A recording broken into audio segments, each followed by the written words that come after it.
በነገው ዕለት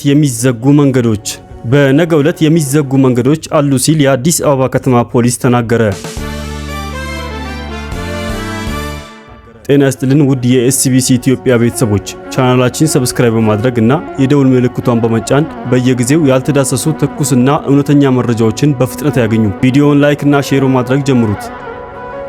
በነገው ዕለት የሚዘጉ መንገዶች አሉ ሲል የአዲስ አበባ ከተማ ፖሊስ ተናገረ።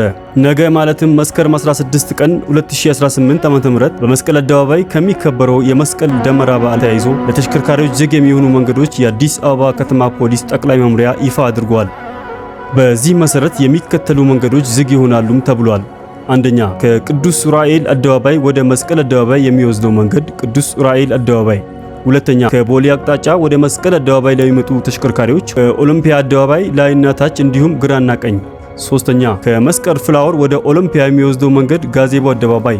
አራተኛ፣ ከአጎና ሲኒማ ወደ መስቀል አደባባይ ለከባድ ተሽከርካሪ አጎና ሲኒማ አጠገብ እንዲሁም ለቀላል ተሽከርካሪ ጥላሁን አደባባይ አራተኛ ክፍለ ጦር። አምስተኛ፣ ከለገሃር መብራት መስቀል አደባባይ ለገሃር መብራት። ስድስተኛ፣ ከቴሌ ማቋረጫ ወደ ስቴዲየም ለሚጓዙ ቴሌ ማቋረጫ።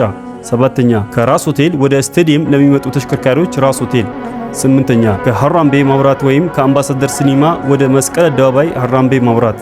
ዘጠነኛ፣ ከብሔራዊ ቤተ መንግስት ወደ መስቀል አደባባይ የሚወስደው መንገድ ብሔራዊ ቤተ መንግስት አጠገብ። አስረኛ፣ ካዛንቺስ ሼል ወደ ባምቢስ የሚወስደው መንገድ ካዛንቺስ ሼል አጠገብ።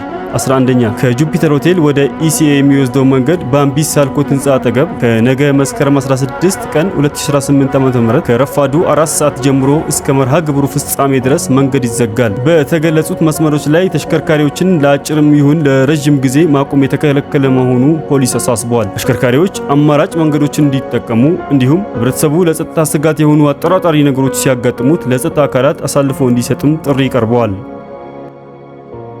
ጤና ይስጥልን ውድ የኤስቢሲ ኢትዮጵያ ቤተሰቦች፣ ቻናላችን ሰብስክራይብ በማድረግ እና የደውል ምልክቷን በመጫን በየጊዜው ያልተዳሰሱ ትኩስና እውነተኛ መረጃዎችን በፍጥነት ያገኙ።